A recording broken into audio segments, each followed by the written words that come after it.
ጌታ ሰላምና ጸጋ ለሁላችሁም ይብዛ። እንዴት ናችሁ? እግዚአብሔር ይመስገን። እኔ ወንድማችሁ ዳና ነኝ። ጌታ ይባረክ። ነገር ግን እኛም ብንሆን ወይም የሰማይ መልአክ ከሰበክንላችሁ ወንጌል የተለየ ወንጌል ቢሰብክላችሁ እርሱ ለዘላለም የተረገመ ይሁን ይላል። አሁን ያነበብኩት የመጽሐፍ ቅዱስ ክፍል ገላትያ ምዕራፍ 1 ቁጥር 8 ላይ ነው የሚገኘው። ጌታ ይባረክ።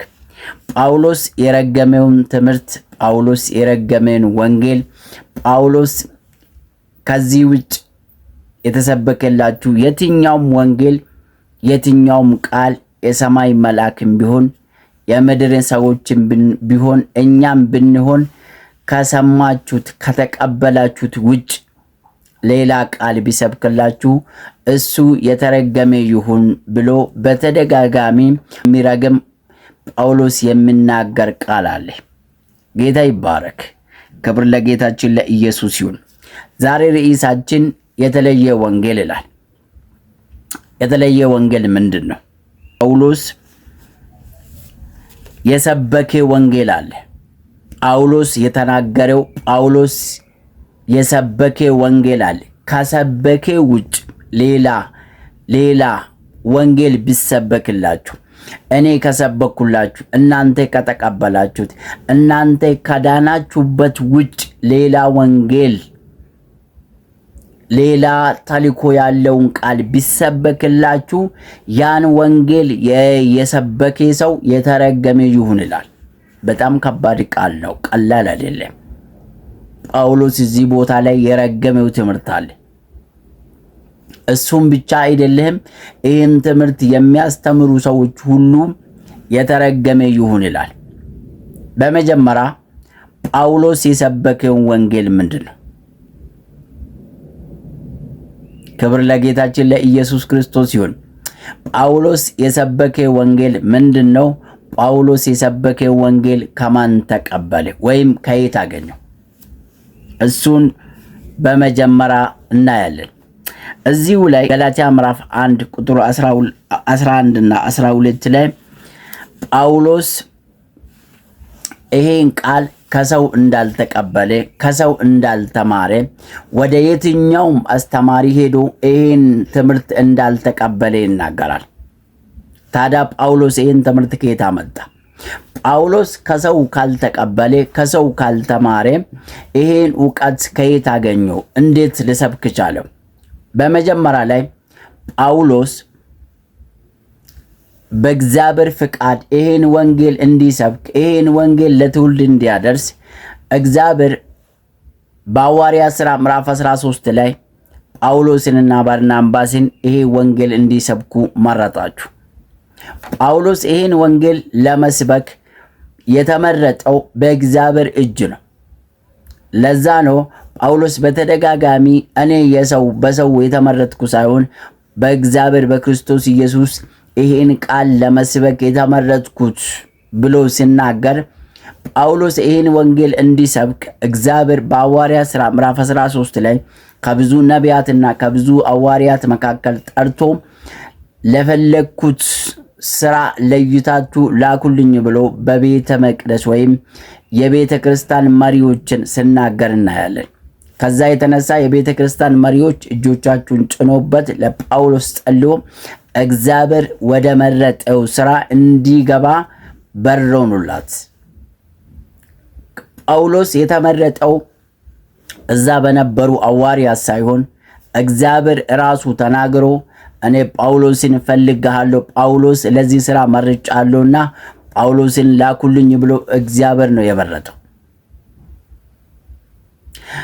በገላትያ ምዕራፍ 1 ቁጥር 11 እና 12 ላይ ጳውሎስ ይህን ስብከት የተቀበለው ከሰው እንዳልሆነ፣ ከሰው እንዳልተማረ፣ ይህን ስብከት ይልቁኑ በመገለጥ ከኢየሱስ ክርስቶስ እንደተማረ ይናገራል። ጳውሎስ የሚያስተምረው ትምህርት፣ ጳውሎስ የሚሰብከው ወንጌል ከኢየሱስ ክርስቶስ በመገለጥ የተቀበለው፣ ከኢየሱስ ክርስቶስ በመገለጥ የተማረውን ትምህርት ነው ለትውልድ አስተላልፎ የሚሰብከው። የጳውሎስ ስብከት ነው ይሄ ነው። ጳውሎስ የመጣው በእግዚአብሔር ተመርጦ እግዚአብሔር የመረጠ ሰው ቢሆንም የተማረው የተቀበለው ይህን እውቀት ያገኘው ከኢየሱስ ክርስቶስ በመገለጥ ተምሮ ነው። ይሄ የሚነገርን የእግዚአብሔር ቃል ገላትያ ምዕራፍ 1 ቁጥር 11 እና 12 ላይ እንደምናገር በመገለጥ ከክርስቶስ ኢየሱስ ተማርኩት እንጂ ከማንም ሰው ወይም ከማንም ስጋ ለባሽ ይህን ቃል አልተቀበልኩም ብሎ ይናገራል። ጳውሎስ ይህን ቃል የተቀበለው ከክርስቶስ ኢየሱስ በመገለጥ ወይም እግዚአብሔር ሰጥቶት ከሆነ የሚሰብከው የጳውሎስ ስብከት ወይም የጳውሎስ ዋና ተልእኮ ምንድን ነው? የጳውሎስ ስብከት እንዲህ ይላል። ሰው በእግዚአብሔር ፊት የሚጸድቅ ሰው በእግዚአብሔር ፊት ጻድቅ ሆኖ የሚታየው በማመን ብቻ ነው ብሎ ይሰብካል። ሰው በእግዚአብሔር ፊት ተቀባይነት የሚያገኝ የኃጢአትን ይቅርታ የሚያገኝ ሰርቶ አይደለም፣ በየትኛውም ስፍራ በመገኘት ሳይሆን በኢየሱስ ክርስቶስ በማመን ብቻ ሰው ከኃጢአቱ ይነጻና በእግዚአብሔር ፊት ጻድቅ ሆኖ ይታያል ይላል። ለዛም ገላትያ ምዕራፍ 2 ቁጥር 16 ላይ እንደዛውም ሮሜ 10 9ና 10 ላይ ይናገራል። እና ሰው በእምነት ብቻ ነው የሚድነው። በእግዚአብሔር ፊት መዳን የሚችለው ሰው በእግዚአብሔር ፊት ጻድቅ ሆኖ የሚታየው ሰው በማመን ብቻ ብሎ ይናገራል። በማመን ብቻ ብሎ ይሰብካል። ይህ የጳውሎስ ስብከት ነው። ጳውሎስ በተደጋጋሚ በተለያየ ስፍራ ሲሄድ ይሄን ቃል ይሰብካል። ምን የሚለው ሰው በእግዚአብሔር ፊት ጻድቅ ሆኖ የሚታይበት በምን በማመን በኢየሱስ ክርስቶስ ሰው ሲያምን ከኃጢአቱ ይነጻል ይድናልም ብሎ ይሰብካል። ይህ የጳውሎስ ስብከት ነው። ከዚህ ውጭ ግን የተሰበከ የተለየ ወንጌል የሚል ቃል አለ። የተለየ ወንጌል እኔ ከሰበኩላችሁ እናንተ ከተቀበላችሁት ከዳናችሁበት ውጭ የተለየ ወንጌል ቢሰብክላችሁ ማንም ሰው የተረገመ ይሁን ብሎ ይናገራል ጳውሎስ። ጳውሎስ የረገመው ትምህርት ምንድን ነው? ይህ የተለየ ወንጌል ሌላ ጳውሎስ ከሰበከበት፣ ሌላ ሰዎች አምኖ ከዳኑበት፣ ሌላ ሰዎች አምኖ ከቆሙበት ልክ አንደኛ ቆሮንቶስ ምዕራፍ 15 ቁጥር 1 ላይ እንደምናገር ቁጥር ከ1 እስከ 4 ያለው ላይ እንደምናገር ሰዎች አምኖበት ከዳኑበት ውጭ ሌላ የተሰበከ ቃል የተለየ ወንጌል ምንድን ነው? ይህ የተለየ ወንጌል በሐዋርያት ሥራ ምዕራፍ 15 ቁጥር 1 እና ቁጥር 24 ላይ ሄዳችሁ ስታነቡት እንዲህ ብሎ ይናገራል። ሰው በእግዚአብሔር ፊት የሚጸድቅ የግርዛትን ሕግ የሙሴን ሕግ እንደዛውም በእምነት ነው በእግዚአብሔር ፊት የሚድን የሚጸድቅ ብሎ ይናገራል። ይሄ የተለየ ወንጌል ነው። ጳውሎስ የረገመ ስብከት ይሄ ነው። ጳውሎስ ከሰበከ ውጭ የተሰበከ ወንጌል ይህ ወንጌል የተረገመ ይሁን። ይሄን ቃል ከሰበከ ውጭ ማለት የተለየ ወንጌል ከዚህ ውጭ ማንም ሰው እኔ ካልኩላችሁ፣ እኔ ከሰበኩላችሁ፣ እኔ ከተናገርኩት፣ እኔ ከክርስቶስ በመገለጥ ተምሬ ከክርስቶስ በመገለጥ ተቀብዬ ለእናንተ አሳልፌ ከሰጠው ውጭ ማንም ቢሰብክላችሁ ይህ የተለየ ወንጌል ነው። ይሄ ወንጌል የሚሰብክ ሰው የተረገመ ይሁን ያለው ጳውሎስ ከቤተ መቅደስ ሳይላኩ በእግዚአብሔር ሳይመረጡ በገዛ ፍቃዳችሁ ተመርጠናል፣ በገዛ ፍቃዳችሁ ወጥቶ የሰበኩት አሉ። ሳይላኩ የሰበኩት፣ ሳይሰሙ የሰበኩት፣ ሂዱ ሳይባሉ የተናገሩ ሰዎች አሉ። እነዚህ ሰዎች ሰው በእግዚአብሔር ፊት ጻድቅ ሆኖ እንዲታይ የሚፈልጉ ሰዎች አይደሉም። ሰው በእግዚአብሔር ፊት የሚድን መንገድ ነው ብሎ አይደለም። በቀናት የተነሱ ሰዎች ናቸው። ሰዎቹን ለማወናበድ፣ ሰዎች ወደ እግዚአብሔር እንዳይቀርብ እንቅፋት ለመሆኑ የተነሱ ሰዎች ናቸው። እነዚህ ሰዎችም ሲሰብኩት ይሄን ቃል ነው አጣሞ የእግዚአብሔር የክርስቶስን ወንጌል ለማጣማም የተነሱት አንዳንድ ሰዎች ይላል መጽሐፍ ቅዱስ ሲናገር። እነዚህ አጣማሚዎች ናቸው። ይህን ቃል በእውነት ሰዎች ጋር እንዳይደርስ እንቅፋት ለመሆን የተነሱ የወጡ ወንድሞች ናቸው።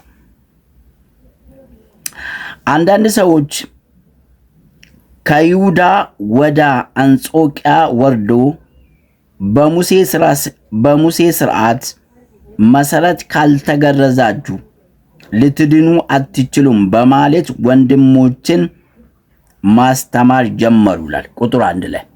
እነዚህ ሰዎች በሙሴ ሕግ ስነ ስርዓት እንደዛውም ከአብርሃም የተሰጠውን ስርዓት ማለት የግርዛትን ሕግ በሙሴ የተሰጠው ሕግ ካልጠበቃችሁ እንደዛውም በክርስቶስ ብቻ በማመን አትድኑም አትጸድቁም ብሎ የሰበኩ ሰዎች አሉ ብሎ የእግዚአብሔር ቃል ይናገራል። ቁጥር 24 ላይ እንዲህ ብሎ ይናገራል። አንዳንድ ሰዎች ያለኛ ፍቃድ ያለ ቤተ ክርስቲያን ፍቃድ ከኛ ዘንድ ወጥቶ በንግግራችሁ ልባችሁን እንዳናወጣችሁ ሰምተናል። እነዚህ ይሄን ቃል የሚናገሩት የአንጾኪያ ቤተ ክርስቲያን መሪዎች ናቸው እና ሳይላኩ ሳይቀበሉ እግዚአብሔር ሳይመርጣችሁ ሰዎችን መርጦ ሳይልኩት በራሳችሁ ራሳችሁን መርጦ ይሄን ወንጌል ለማጣመም ይሄን ወንጌል በትክክል ሰዎች ጋር እንዳይደርስ እንቅፋት ለመሆን የተላኩ ሰዎች ናቸው። ይህ የተለየ ወንጌል ነው ወዳጆች። ዛሬም ይሄን የተለየ ወንጌል በእኛ ምድር ላይ የሚሰብኩት ብዙ ሰዎች አሉ። የሚገርማችሁ ነገር ከኋላችሁ ያለው እርግማንን አላዩም። መጽሐፍ ቅዱስ እንደምናገር እኔ ከሰበኩላችሁ አለ ጳውሎስ። ከዚህ ጳውሎስ የሰበከ ወንጌል ሰው በእግዚአብሔር ፊት ጻድቅ ሆኖ የሚታይበት በክርስቶስ በማመን ብቻ ይላል። ከዛ ውጭ የሰበኩ ሰዎች የተረገመ ይሁን ብሎ ጳውሎስ የሰበከው በእኛ ምድር ላይ አሁን እየተሰበከ ነው ያለው። እነዚህ ወንድሞችና እህቶቻችን ሳያውቁ በእርግማን እንቅፋት ውስጥ ነው ያለው፣ በእርግማን እጅ ውስጥ ነው ያለው። እኔ ከተናገርኩት ወይም እኔ ከሰበኩላችሁ እናንተ ካመናችሁበት እናንተ በዳናችሁበት በቆማችሁበት ከዛ ወንጌል ውጭ ማንም ሰው መጥቶ ቢሰብክልህ እኔም አለ ጳውሎስ ተሳስቼ እኔም መጥቼ ቢሰብክልህ የሰማይ መላእክቶችም ወርዶ ቢሰብኩላችሁ ምን እኔ ከተናገርኩት እኔ ከሰበኩላችሁ ውጭ ከዛ ውጭ የሰበከ የተለየ ወንጌል የሚናገር ማንም ሰው የተረገመ ይሁን ይላል። ወዳጄ ከዚህ እርግማን ስር መውጣት የምትችለው ጳውሎስ የሰበከን ቃል ብቻ ስትሰብክ ነው። ያለበለዚያ አንተም ዛሬ ይሄንን ቃል አጣመመ የምትሰብክ ከሆነ በእርግማን ስር ነው ያለው። ዛሬም ብዙ ሰዎች እነዛኛ ውሸታም ወንድሞች የሰበኩት ከቤተ ክርስቲያን ሳይላኩት ወጥቶ በገዛ ፍቃዳችሁ ወንጌልን የሰበኩ ሰዎችን የሚሰብኩ ወንጌል ይዞ የሚወጡ ሰዎች አሉ። ሰው በእግዚአብሔር ፊት ጻድቅ ሆኖ የሚታይበት የሙሴን ሥርዓት ካልጠበቀ ካልተገረዘ ሕግን ካልጠበቀ በእግዚአብሔር ፊት በእምነት ብቻ መጸደቅ አይችልም ብሎ የሚሰብኩ ሰዎች አሉ። ይሄ ወንጌል ወዳጄ የተለየ ወንጌል ነው። ጳውሎስ የረገመ ወንጌል ይሄ ነው። ጳውሎስ የረገመው ስብከት ይሄ ነው። ጳውሎስ ይህን ቃል የሰበከ ሰው የተረገመ ይሁን ብሎ የሰበከት ይሄ ነው። ይሄ ነው መናፍቅ መንፍቅና የሚባል ይሄ ነው። እዚህ ቦታ ነው የተለየ ወንጌል የሚሰብኩት። ይሄ የሐሰት ትምህርት የሐሰት ወንጌል ይዞ የወጡት የክርስቶስን ወንጌል ለማጣመም የወጡት ወዳጆች እነዚህ ዛሬም በምድራችን ላይ ያለው። አንተ በየትኛው ስፍራ ነው? የትኛው ቃል ነው እየሰበክ ያለው? የትኛው ቃል ነው እየሰበክሽ ያለሽ? ወዳጆች ዛሬ ቆም ብለን እንድናስብ ይፈልጋል። ይሄ ቃል እርግማን አለ። ምን ጳውሎስ እንደተናገረው ከዚህ ቃል ውጭ እኔም አለ ራሱን ጭምር ነው የረገመ፣ የሰማይን መልአክ ጭምር ነው የረገመ። ከዚህ ቃል ውጭ ማንም ሰው ወጥቶ ቢሰብክላችሁ ብናገር የተረገመ ይሁን ይላል። ምንፍቅና እዚህ ጋር ነው ወዳጅ። ምንፍቅና ከክርስቶስ ወንጌል ውጭ ወጥቶ የሚሰብኩት የአብርሃም የግርዛትን ሕግ የሙሴን ሕግ እንደዛውም ካላመንክ በእምነት ብቻ መዳን አችልም ብሎ የሚሰብኩት የተለየ ወንጌል ነው። ይሄ ምንፍቅና ነው። ይሄ የሐሰት ትምህርት ነው። እኛ አይደለም የተናገርነው፣ መጽሐፍ ቅዱስ ነው የሚናገረው። ይሄን ቃል የሰበከው ሰው የተረገመ ይሁን አለ ጳውሎስ። መጽሐፍ ቅዱስ እኮ ነው የሚናገረው ወዳጄ። ሰው ብቻ አይደለም የሰማይ መላእክት ጭምር ነው የረገመው። ስለዚህ አንተ እኔ ዛሬ እየሰበክነ ያለው የትኛ ነው? የተረገመ መጽሐፍ ውስጥ ነን ያለነው ወይስ በጳውሎስ የተሰበከው ከክርስቶስ ተቀብሎ ወደኛ ያመጣውን ቃል ነው ተቀብለን ያለነው? ወዳጆች ዛሬን ራሳችን ቆም ብለን እንድናስብ እፈልጋለሁ። አንቺ በየትኛው ስፍራ ነሽ ያለሽው? ከተረገመ ወገን ከሆናችሁ ውጡ። እኛ አይደለም የምንለው የእግዚአብሔር ቃል ነው። ይሄ ምንፍቅና የሚል ቃል እዚህ ቦታ ላይ ነው የሚሰራ ማለት እግዚአብሔር ለኛ በክርስቶስ በኩል አሳልፎን ከሰጠን ትምህርት ጳውሎስ የተቀበለው በመገለጥ ነው። እኔ ከክርስቶስ የተማርኩት ትምህርት ደግሞ እንዲህ ይላል፣ ሰው በእግዚአብሔር ፊት ጻድቅ ሆኖ የሚታይበት በእምነት ብቻ ነው። ሐሰተኞች ወንድሞች የሰበኩት ቃል አለ። ሰው በእግዚአብሔር ፊት የሚጸድቅ የግርዛትን ሕግ የሙሴን ሕግ እንደዛውም ካላመኑ እምነት ካልተቀበሉ በእምነት ብቻ በእግዚአብሔር ፊት ጻድቅ ሆኖ መታየት ከኃጢአት መንጻት አይቻልም ብሎ የሰበኩ ሰዎች አሉ። ይሄን ትምህርት ጳውሎስ ረግሞታል። የተረገመ ይሁን አለ። ዛሬ ከእርግማን ስር ማምለጥ የምትችሉ ከዚህ ትምህርት ስትለዩ ብቻ ነው። ወዳጆቼ ዛሬ በእግዚአብሔር ፊት እንጸድቃለን፣ ጻድቅ ሆነን እንታያለን። በስራችን በተግባራችን ሕግ በመጠበቃችን ብለን የምንሯሯጥ ከሆነ በእርግማን ስር ነው ያለ። ከእርግማን አምልጥ፣ ከእርግማን ውጣ። መጽሐፍ ቅዱስ እንዲህ ብሎ ይናገራል፣ ሰው በእግዚአብሔር ፊት ጻድቅ ሆኖ የሚታይበት በእምነት ብቻ ነው። ይሄ ወንጌል ለጳውሎስ በመገለጥ ከኢየሱስ ክርስቶስ የተማረው ለኔና ለናንተ ዛሬ አሳልፎ የሰጠው እንዲሰብክልን እግዚአብሔር ፈቅዶ ወደኛ ጳውሎስን የላከው ትምህርት ነው። እግዚአብሔር አምላክ ዘመናችሁን ይባርክ። የተለየ ወንጌል ማለት ሐሰተኛ ትምህርት ነው። የመናፍቅ ትምህርት ነው። ከዚህ ትምህርት ተለይተን እንውጣ። እግዚአብሔር አምላክ ዘመናችሁን ይባርክ። ለዚህ ቻናል አዲስ የሆናችሁት ሰብስክራይብ፣ ኮሜንት በማድረግ ከጎናችሁን ቆሙ። ቤተሰቦች ሁላችሁ እግዚአብሔር ዘመናችሁን ይባርክ። ተባረኩልኝ። ይህ የእናንተ ቻናል ወንጌል የሚሰበክበት ነው። እግዚአብሔር ዘመናችሁን ይባርክ። ተባረኩልኝ።